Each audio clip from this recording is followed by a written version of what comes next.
Assalamualaikum warahmatullahi wabarakatuh. Kami dari kelompok 7 akan memaparkan materi ujian akhir semester pemahaman tentang peserta didik dan pembelajarannya. Sebelumnya, perkenalkan anggota kelompok kami. Yang pertama, Lisna Sari, Iin Nailia Suherdi, Pinda Andriani, dan Rosa Febri Nurusman. Hasil yang diharapkan dari laporan yang kami buat adalah yang pertama, desain hasil asesmen. 2. Hasil asesmen profil siswa yang ditangani. 3. RPP yang dibuat guna memfasilitasi pembelajaran dengan dikaitkan dengan karakteristik siswa. 4. Output yang terjadi di lapangan. 5. Hal yang dipelajari dari rangkaian proses ini.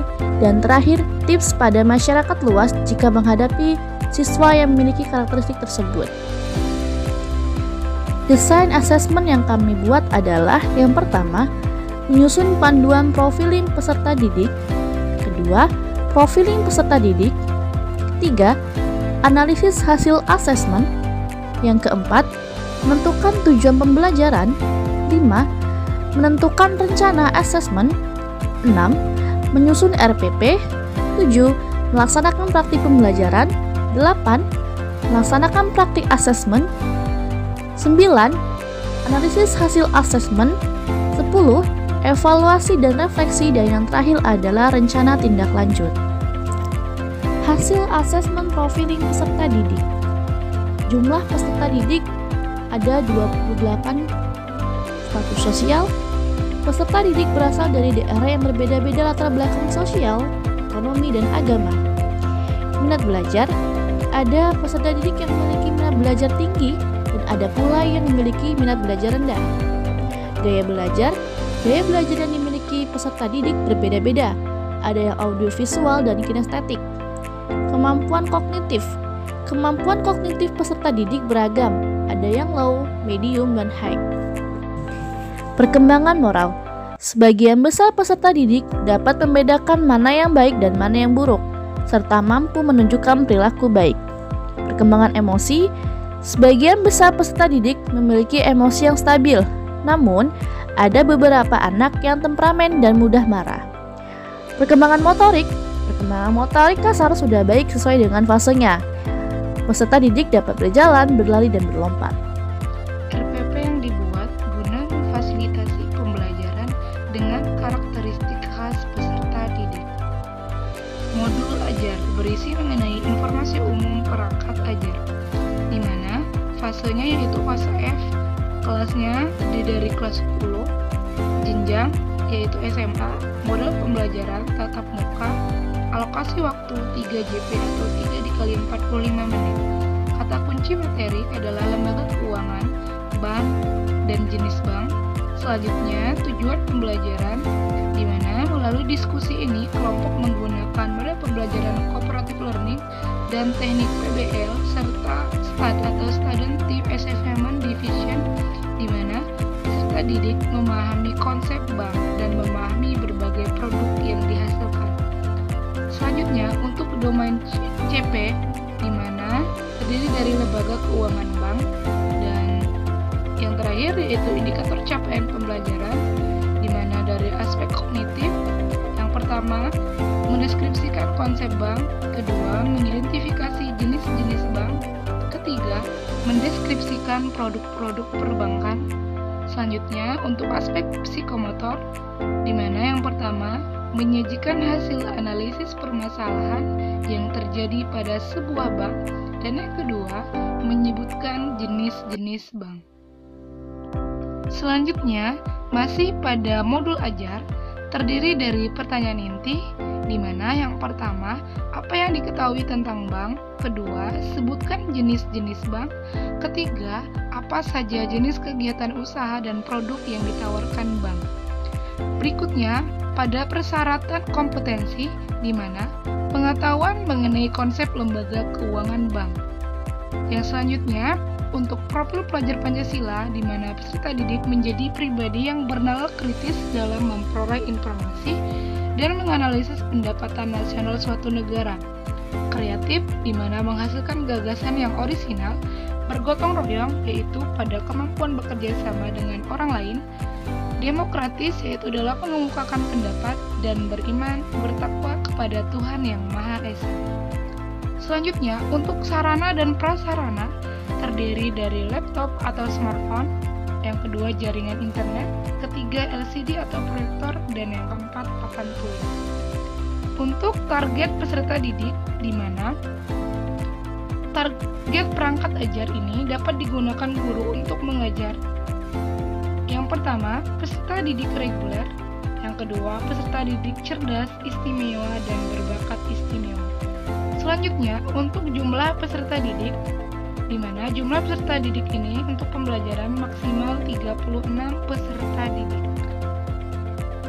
Selanjutnya, juga masih pada modul ajar, di mana materi ajar ini terdiri dari pengertian bank, prinsip-prinsip bank, jenis-jenis bank, kegiatan usaha bank, dan produk-produk yang ditawarkan oleh bank. Untuk bukunya, yaitu memakai referensi dari buku IPS Ekonomi kelas 1, terbitan Erlangga untuk SMA. Selanjutnya, pada referensi internet, memakai dua situs, di mana situs website dan situs video. Selanjutnya, untuk alat yang digunakan dalam proses pembelajaran, yaitu LKPD, dan yang kedua adalah kertas HPS. Selanjutnya, anggaran pada pembelajaran ini yaitu digunakan untuk mengeprint lembar kerja peserta didik yang dimana terdiri dari 1000 per lembar. Selanjutnya, untuk pengaturan peserta didik, terdapat peserta didik untuk kategori individu dan berkelompok terdiri dari 4-5 orang. Untuk metode yaitu memakai discovery learning, diskusi, presentasi, dan permainan atau games. Dan untuk asesmennya yaitu asesmen individu dan juga asesmen kelompok. Jenis asesmen yang digunakan, yang pertama adalah performa atau presentasi, dan yang kedua yaitu tertulis. Masih pada modul ajar, di mana persiapan pembelajaran, langkah-langkah yang harus dipersiapkan sebelum mengajar yaitu yang pertama, membaca materi yang akan disampaikan. Yang kedua, membuat presentasi materi tentang lembaga keuangan bank dalam bentuk PowerPoint. Yang ketiga, menyiapkan lembar kerja peserta didik atau LKPD dan mencetaknya untuk dibagikan kepada peserta didik. Keempat, menyiapkan alat dan bahan yang akan digunakan dalam proses pembelajaran. Dan yang kelima, membuat kelompok diskusi. Berikutnya, pada kegiatan pendahuluan terdiri dari alokasi waktu 10 menit. Yang pertama, guru mengkondisikan peserta didik, berdoa, dan memeriksa kehadiran peserta didik.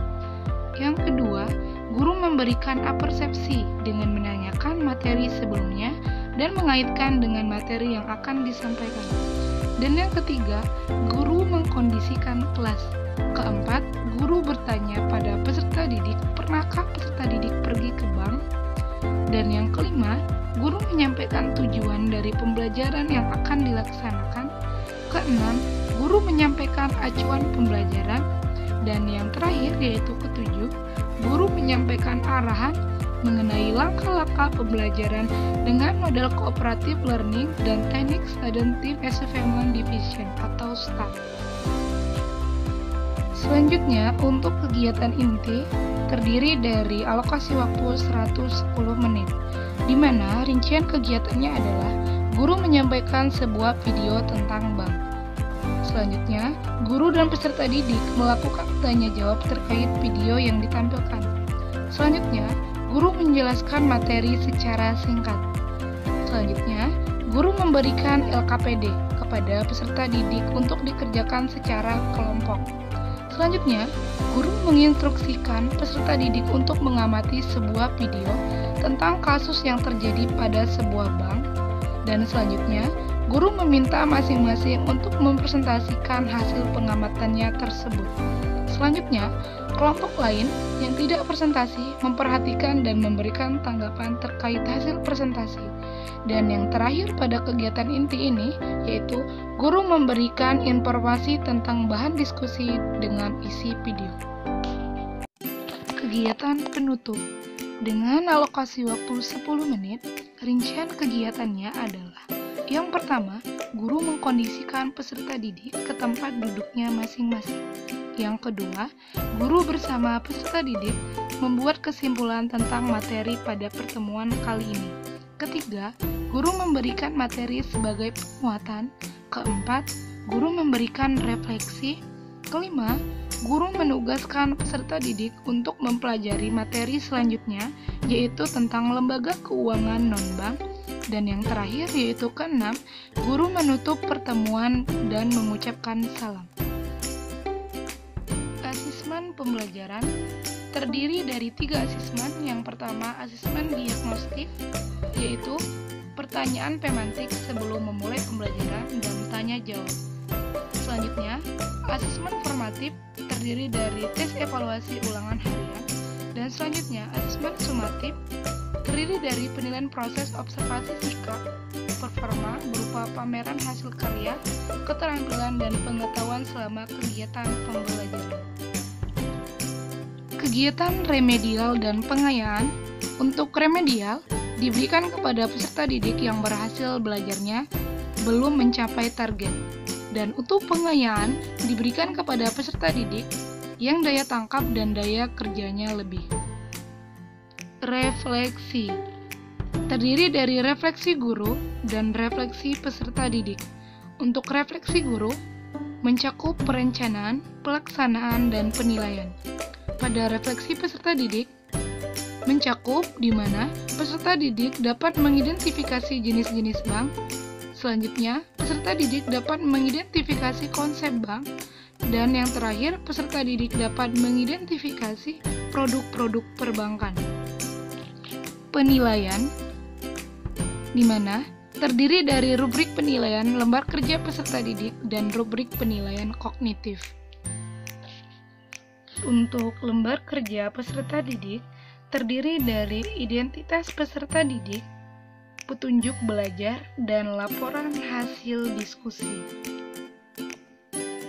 Output yang terjadi di lapangan, di mana berupa LKPD, modul ajar, PowerPoint, media pelajaran, perangkat ajar dengan media interaktif, video pembelajaran, dan dokumentasi.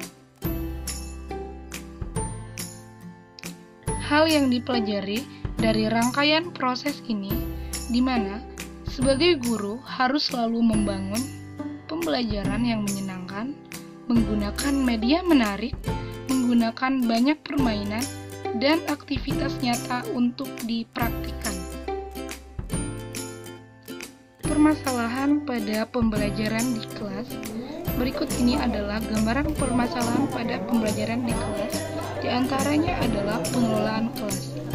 Umumnya, bagi guru yang telah memiliki pengalaman belajar yang cukup lama, tidak terlalu kesulitan dalam melakukan manajemen kelas. Sedangkan, bagi guru yang baru mengajar, tentunya masih banyak untuk menemukan permasalahan-permasalahan dan perlu upaya keras dalam menerapkan pendekatan manajemen kelas.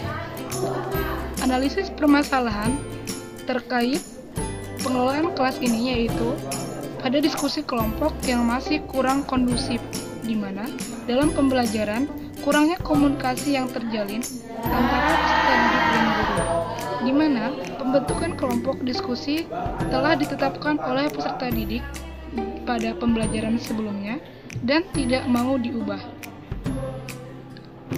Untuk permasalahan berikutnya yaitu pembelajaran bermakna. Banyak permasalahan nyata di lapangan atau di sekolah peserta didik yang masih menganggap bahwa belajar adalah suatu kewajiban untuk lulus sekolah saja. Metode pembelajaran yang masih belum berpusat pada peserta didik dengan menggunakan metode ceramah yang mengekang kebebasan peserta didik. Pembelajaran diberikan dengan kadar hanya menghafal sehingga peserta didik hanya ingat sesaat dan mudah untuk melupakan. Permasalahan berikutnya yaitu mengenai keaktifan peserta didik dalam pembelajaran. Pembelajaran yang berpusat pada peserta didik di pembelajaran paradigma baru ini lebih menekankan agar peserta didik aktif dalam proses belajar. Namun, masih terdapat peserta didik yang kurang percaya diri dan enggan untuk menyampaikan apa yang mereka pahami. Berdasarkan hasil belajar mereka, terlebih lagi untuk bertanya, peserta didik merasa pembelajaran yang diberikan oleh guru mampu dipelajarinya di rumah dan bermula atas kurang pahamnya salah satu materi dan berlanjut di materi lainnya. Best practice atau praktik terbaik yang dapat dilakukan masyarakat jika berhadapan dengan peserta didik yang memiliki karakteristik tersebut adalah pengelolaan kelas. Praktik terbaik menurut kelompok kami dalam mengatasi permasalahan pada pengelolaan kelas adalah di mana guru harus melakukan komunikasi dan pendekatan yang baik kepada peserta didik dalam menciptakan interaksi yang positif di kelas. Nah, dengan adanya komunikasi yang baik tersebut, maka tujuan pendidikan bisa tercapai secara efektif. Pembelajaran bermakna. Guru di abad 21 ini hendaknya dapat memberikan pembelajaran yang bermakna bagi peserta didik. Praktik terbaik menurut kelompok kami adalah